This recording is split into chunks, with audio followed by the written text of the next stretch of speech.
donné la chance d'avoir un forum où nous viendrons nous exprimer.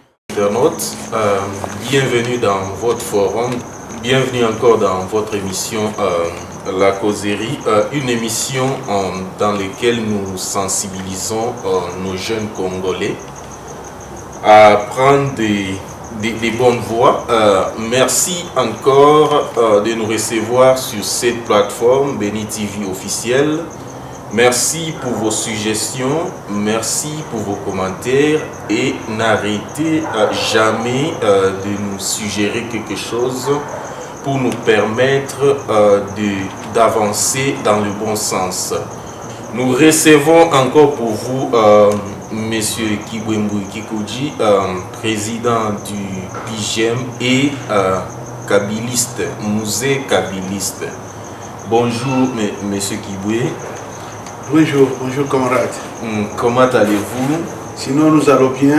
J'en profite aussi pour demander et surtout dire bonjour à tous les internautes, les gens qui nous suivent, qui suivent cette station Béni TV, qui est une station de la jeunesse, pour la jeunesse, en fait de leur prise en charge, leur détermination et leur self-esteem.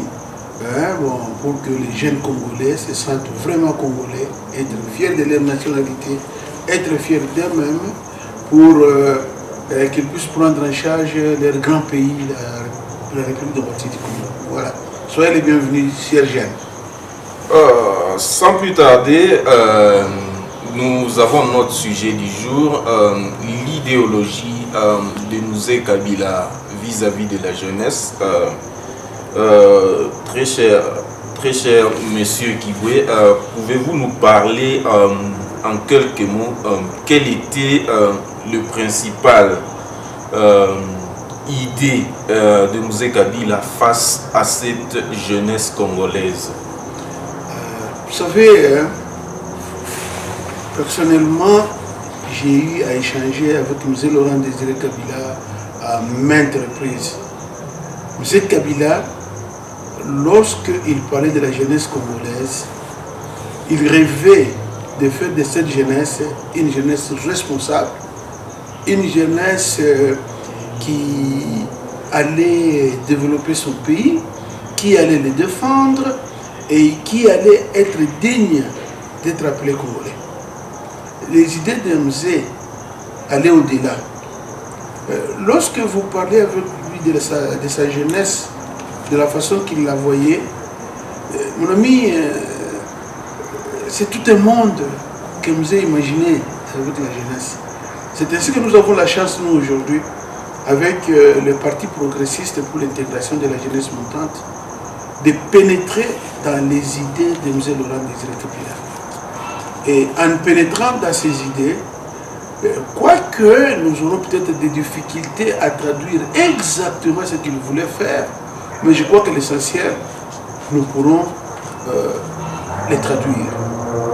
Je vais vous parler un peu du brassage. M. Laurent Désiré Kabila parlait du Congo comme une unité. C'était un unitariste, c'était comme Lumumba. Il ne voyait pas un Congo divisé. Et lorsqu'on lui disait, voilà, vous avez la province du Katanga, vous avez la province de l'Équateur, vous avez ceci, vous avez les Bas-Congo. Mzé ne voyait pas ça. Mzé voyait les Congos. Il voyait la République démocratique du Congo. Et il voyait le Congo en une unité. Alors, comment il a pensé faire de la jeunesse une jeunesse unie?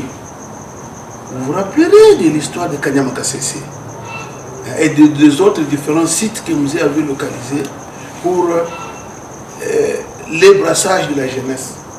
Mzé avait pris les jeunes gens qui venaient de toutes les provinces de l'époque pour les mettre ensemble, les enseigner comment ils devaient vivre, comment ils devaient oublier d'où ils venaient pour parler du Congo. Alors Mzé voyait un Congolais de Bandundu qui vivrait au Katanga comme chez lui. Il voyait quelqu'un de l'Équateur, de l'Issala, de Bomba, d'Aketi, ou quelqu'un qui viendrait de Ouacha, qui viendrait d'Ilebo, de Diofa, de Louisi, de Sandoa, de Kapanga, de Kabalo, de Congolo, de Nyuzu. Il pouvait aller partout dans la République et se trouver chez lui et se sentir chez lui. Musée Laurent Désiré Kabila, vous voyez ça. C'est la raison pour laquelle vous l'avez vu faire le brassage.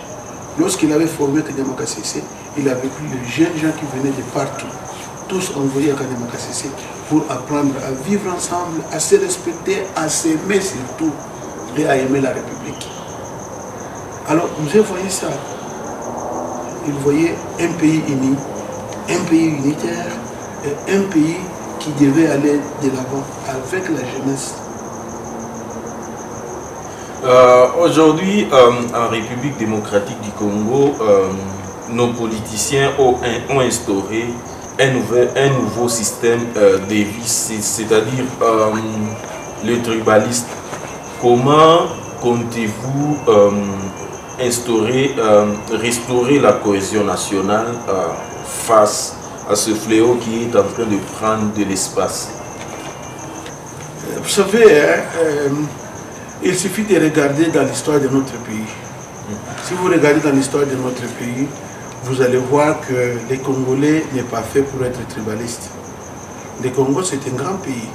Il y a eu certainement plusieurs tentatives de séparation, de sécession, et ainsi de suite.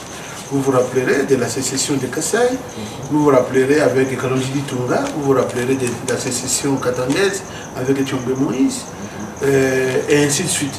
Toutes ces sécessions n'avaient pas réussi. Et pourquoi elles ne pouvaient pas réussir? C'est parce que lorsque vous allez dans les histoires très anciennes de notre République, vous allez trouver que les Congolais ont toujours vécu en communauté. Les Luba se sont mariés au Rund, les Rund se sont mariés aux Kassaïens, les Kassaïens se sont mariés au Congo, les Bakongos sont mariés au Tétéla, et ainsi de suite. Et vous avez les Anamongo par exemple. Ce n'est pas une tribu, c'est une conglomération de tribus. Lorsque vous parlez des Luba, c'est une conglomération de tribus, ce n'est pas une tribu. Lorsque vous parlez de Tchoko et de Lunda, les ceci, les cela, c'est une conglomération de tribus. Donc, au Congo, nous ne pouvons pas vivre en tant que tribalistes, c'est impossible. Parce que depuis l'histoire, nous sommes interconnectés. Regardez par exemple la tribu Luba. Lorsqu'on parle des Luba, vous allez parler des Baluba Hemba, des Baluba Sanga, des Baluba Chokwe, des Baluba... Donc, tout ça, ce sont des Baluba. Quoique, il y a des différenciations des langues. Si vous allez chez les Congo, vous allez trouver les Bantandou, les Bayombe, les Céciles, tout ça, ce sont des Congos. C'est impossible de les différencier. Et ça va même au-delà des frontières. C'est de l'africanité elle-même. Parce que vous traversez des frontières, vous quittez le Congo, vous allez en Angola, vous venez en Zambie, vous traversez le Congo, Brazzaville, vous allez jusque plus loin que le Gabon, ainsi de suite. Nous sommes un peuple africain, nous sommes un peuple uni. Comment alors, au sein de notre pays, il y a ces soi-disant pécheurs à nos troubles qui veulent séparer le peuple unis par le destin dans notre hymne national? Vous comprenez? Nous sommes unis par... vous connaissez? Alors, dans notre hymne national, déjà, nous sommes unis. Unis par les sorts, et puis unis comme vous connaissez. Alors, il n'y a pas moyen que nous nous séparions en tant que Congolais. C'est impossible, nous sommes obligés de vivre ensemble. Ces pécheurs à nos troubles, ces gens qui montent à cause du tribalisme, devraient être découragés. C'est ce que je suis en train de vous dire. Par exemple, aujourd'hui, avec le passage de Tshisekedi au pouvoir, vous voyez les gens qui passent à la télé. Au lieu de parler de l'unité nationale, les gens qui vous crient là, Bukelenge Ibwetu. Bukelenge Ibwetu. Le Bukelenge n'est pas les leurs. Le Bukelenge n'est pas les leurs. Le Bukelenge, c'est le Bukelenge national. C'est le Bukelenge de l'Équateur. Si vous allez à Binga, vous allez à Karawa, vous allez à Zongo, vous allez à Lissala, vous traversez, vous allez à Bunia, vous allez à Wacha, vous allez à Durba, vous allez dans les Katanga profonds, à Kabalo, à Nyunzu, vous allez à Sandoa, vous allez à Sakanya, vous venez à Lubumbashi, vous allez à Luisa, vous allez à Mweka, vous allez à Ilebo, vous allez un peu partout au Congo. Est-ce que vous pensez que ces gens vont vous accepter lorsque vous dites que vous Kelenge Iwetu? Mais c'est de l'aberration, ça. C'est de l'aberration. Et je crois que les dirigeants politiques actuels devraient tout faire pour décourager ce genre de comportement et ce genre de paroles. Ces paroles sont choquantes.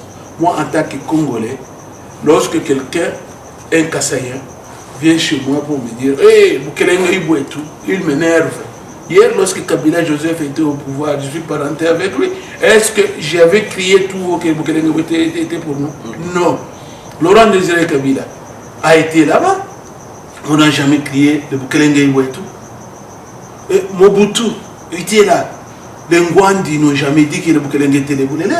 Même à l'époque de Joseph Kasavubu, les Bakongo ne disaient jamais que c'était le pouvoir. C'était le pouvoir congolais. Donc, on doit décourager toute tentative de l'appropriation du pouvoir par une tribu. On doit décourager, et décourager alors tous ces leaders politiques qui pensent qu'ils vont monter à cause de leur tribu. On le voit partout dans toute la République. Les tétés là qui se disent, écoutez, bon, ils sont du Diofa, de quoi, de ne sais pas d'où, de Bao, de Lusambo, nous allons, des nôtres. Non. Allons vers l'expertise, cherchons les intelligences d'où elles existent, d'où elles viennent, et mettons-les à la place qu'il faut. Voilà comment nous allons créer cette cohésion nationale. Parce qu'on ne mette pas une cohésion qui frustre. Si vous vous rappelez dans l'histoire de notre pays, ce qu'il y a eu au Katanga en 92, c'était causé par quoi? Le tribalisme. Et le tribalisme a failli nous séparer. Il y a eu les pêcheurs à nos troubles qui en ont profité, qui sont montés sur les épaules des autres pour devenir. Ça nous a amené à quoi? Alors ce sont des choses comme ça qu'il faut éviter. Donc, moi je crois que le nationalisme congolais, le patriotisme prôné par Lumumba, et là il faut aussi parler de Mobutu. Mobutu Sese Seko a fait un effort pour réunir les Congolais, les Aïwa de l'époque.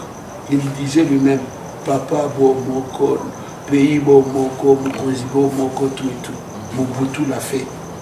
Moi je crois, tous les dirigeants qui viennent, des vrais, et ils doivent suivre les chemins de nos pères de l'indépendance, de nos grands leaders, de Laurent Désiré Kabila, de Laurent Désiré Kabila, de Lumumba, de Mobutu Sese Seko, et même Joseph. Joseph n'a jamais été quelqu'un qui voulait être séparatiste ou divisionnaire. C'est quelqu'un qui se sentait, ou qui continue à se sentir congolais.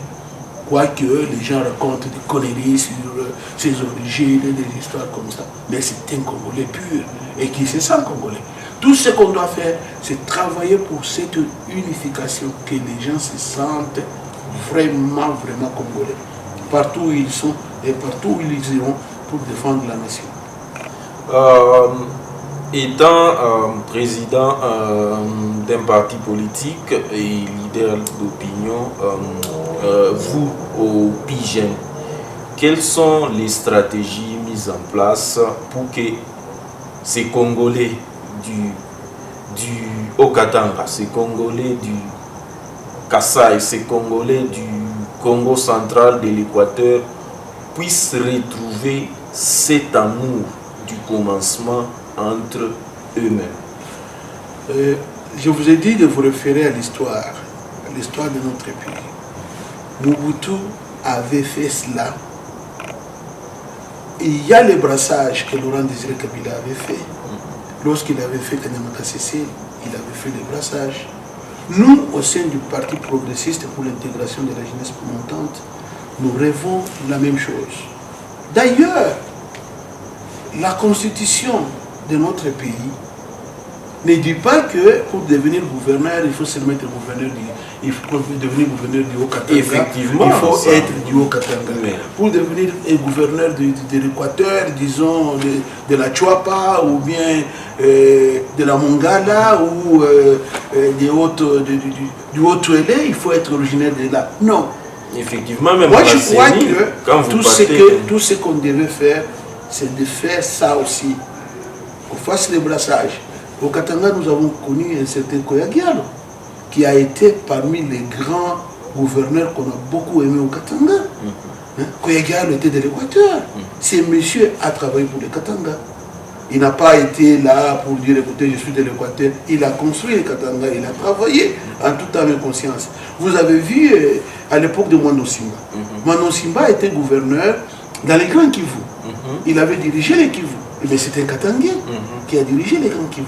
Et toujours en parlant du Katanga, moi je me rappelle, j'étais encore jeune, j'avais connu un certain Masikala Jean Foster. D'ailleurs, c'est monsieur-là qui m'avait remis mon certificat sélectif lorsque j'ai fini mes études primaires. C'est Masikala Jean Foster. Je crois que, je ne sais même pas d'où il était, Masikala, je crois que c'était le nom de, s'il n'a pas dit Congo, il doit être de l'Équateur ou je ne sais pas d'où. Voilà ce qu'on doit retourner. Nous devons retourner au brassage. Quelqu'un de l'Équateur, on le fout au Katanga. Quelqu'un du Katanga, on le fout dans les Bas-Congo. Quelqu'un d'ici, on brasse ça. Et vous voyez qu'à cette époque, nous perdions déjà les sentiments tribalo, provincial, ethniques. Vous comprenez? Et si on fait ce brassage, nous allons l'éliminer complètement. Mais si on continue à l'allure où nous allons, dans les 10 ans à venir, les Congolais ne seront plus Congolais, ils vont se dire Katangais, ils vont se dire moi je suis du Grand Kivu, moi je suis Mukongo, moi je suis cela, cela. Bon, je crois qu'il faut qu'on retourne au bon sens. Il faut qu'on crée le nationalisme avec un civisme très poussé. Chose qui est perdue, je ne sais pas, ça fait très longtemps que j'étais au banc de l'école. Je crois qu'il doit avoir un enseignement civique basé sur la cohésion nationale, ou l'enseignement des langues nationales, nos langues nationales. Jusque-là, nous en avons 4. Moi, je crois qu'il faut aller même au-delà de 4, comme en Afrique du Sud, ou ailleurs, les multiplier, pour que les Congolais puissent, d'être toutes sortes de langues bantoues, faciles à apprendre. On pouvait les apprendre à l'école, et ceci pourra encore permettre une grande cohésion. Le nationalisme, le civisme, l'apprentissage de nos valeurs traditionnelles à l'école, cela devrait commencer à l'école primaire. On les enseigne aux enfants et ils grandissent avec. Que les enfants comprennent que le Congo, c'est une nation à plusieurs ethnicités. Et à ce moment-là, si nous grandissons avec ça dans notre sang, nous allons rester unis et cohérents. Si je vous ai bien capté, vous dites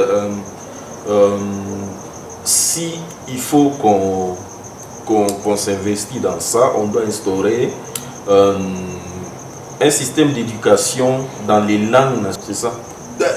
D'abord, ce qu'on devra faire, c'est le civisme. Le cours de civisme doit être un des cours très importants à partir de l'école primaire. Qu'on commence à enseigner les enfants l'amour de son pays, l'amour de son prochain, l'amour de son concitoyen et le respect de la culture congolaise. La culture congolaise, c'est la culture bantou, c'est la culture de tout le monde. Alors, si on commence déjà avec ça, dès le départ, moi je crois que la cohésion nationale sera née. On va commencer par là. Et lorsque vous voyez les grands leaders comme Laurent Désiré Kabila, lorsqu'il a parlé du brassage, que ce soit dans l'armée, dans la police, dans l'administration et dans les ceci, les gens doivent se sentir chez eux parce que moi je peux être content, je me retrouve à l'Équateur, c'est chez moi. Je peux être content, je me retrouve à Ouacha, c'est chez moi. Je peux être dans les Louisa, c'est chez moi. Vous voyez un peu, si on peut interacter comme ça, on va être tellement très content et le pays va se retrouver. Mais lorsque nous commençons à penser à l'entité, je suis le Kabalo, c'est chez moi, non. C'est réduire. Sans vous couper, vous pensez que si un Katangé s'est retrouvé dans la province orientale et en train de parler les Kilubakats, vous sentez qu'il va mettre les gens autour de lui à l'aise? Écoutez, ça dépend de quel contexte, dans quel contexte vous parlez. Bon, si je suis en train de parler avec un Mouloubakat, par exemple, que je trouve à Kisangani, et on est là et on parle en Kiloubakat, ça gêne ou quoi les gens en train de communiquer?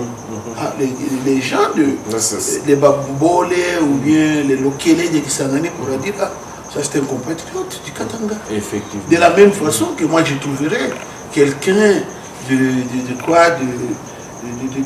l'Équateur qui veut parler Ngwandi à Lubumbashi, ça ne me génère rien.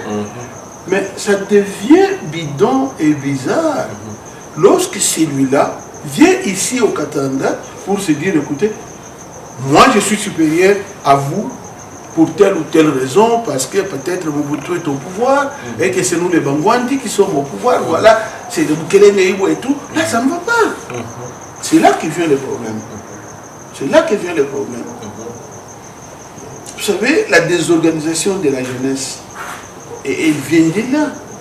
Ces fameux leaders que nous avons depuis un certain temps, qui mettent leur pouvoir sur la division, en se faisant valoir et en divisant la jeunesse, et montent, tandis qu'ils sont en train de détruire tout ce qui est, effectivement, tout ce qui est en bas. Effectivement. Quelque chose à retenir, le tribalisme fait partie des facteurs majeurs qui n'aident pas à l'avancement du pays. Ça bloque le développement, ça bloque le développement, ça bloque l'avancée du pays, ça bloque la cohésion nationale. Le tribalisme est à bannir. Il faut la bannir. Le tribalisme, il faut le bannir sur toutes ses formes. Sur toutes ces formes, il faut les bannir. Il faut faire de sorte que les Congolais se sentent Congolais et unis. Pas dans des divisions. Pas dans des divisions. Un petit mot, qu'est-ce que vous dites à ce jeune-là, par exemple du Kivu, parce que leur leader, un leader du Kivu, Vital Kamerhe, interpellé pour une cause quelconque, et les gens du Kivu se soulèvent, ils disent nous allons tuer tous les Kassaïens ici parce que les Kassaïens nous ont trahis. Vous savez, c'est tout ça, c'est pourquoi je parlais de l'éducation de base. L'éducation, le nationalisme doit commencer en bas et monter. Si quelqu'un est bien enseigné, quelqu'un est bien orienté, où il comprend que la valeur de l'homme, ce n'est pas parce qu'il est de telle tribu, c'est la valeur qu'il a en lui. Ces valeurs-là sont des valeurs très souvent universelles. Si moi je suis un voleur, que même mes enfants puissent me dénoncer, qu'ils ne puissent pas m'accepter parce que je suis leur papa. Non. Ils peuvent sympathiser, bien sûr, c'est un papa qui a fait le mal, et ainsi de suite. Mais aller jusqu'à aller lui dire, écoutez, parce que notre papa a volé, il a tué, il a fait, nous ne pouvons que le défendre même s'il est fautif. Mais non. Mais non. On ne peut pas parce que la loi me condamne, qu'on dise aujourd'hui, non, il a volé, et quoi qu'il a volé, il a raison, et comme c'était un Katangais, tous les Katangais vont rester derrière moi pour dire c'est les nôtres, et ainsi de suite. Non, j'ai volé, écoutez, dénoncez-moi comme voleur, dénoncez-moi comme quelqu'un qui a été honore la loi, que la loi me condamne pour ce que j'ai fait, qui n'est pas correct. Alors, il faudra qu'on arrive à atteindre ces niveaux-là. Si on n'arrive pas à ces niveaux, nous sommes en train d'aller dans la destruction de notre pays. Parce qu'on ne peut pas prétendre construire une nation sur les bases ethnico-tribal. Non, on ne peut pas. Une nation se construit sur les lois. Elle se construit sur des choses qui réunissent les autres, qui acceptent les autres malgré leurs différences. Merci, vous avez été nombreux à nous suivre. C'est par ici que nous allons boucler cette tranche d'aujourd'hui. Nous disons merci à notre réalisateur Guy Francis Mbouyi. Nous disons merci à l'homme derrière la caméra, Patti. Merci et à la prochaine.